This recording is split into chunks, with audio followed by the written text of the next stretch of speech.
qassob ko'payib ketsa, anu so'yar, manu so'yar deb mol harom bo'lib qolar ekan.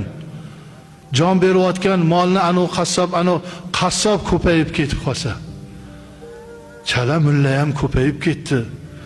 Hech qancha ilmga ega emas.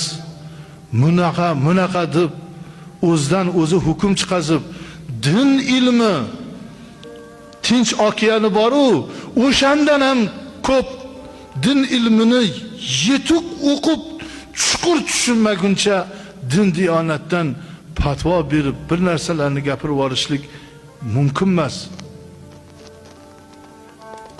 Fiqh ilmi bor, usulul fiqh. Shariatda nihoyatda usulul fiqhga katta e'tibor beriladi. Bu kitoblarni o'qib chiqqanmisiz? Ijmo, qiyos deganlari bor. Biz qiyosga ko'nmaymiz deydiganlar ham bor. Qiyossiz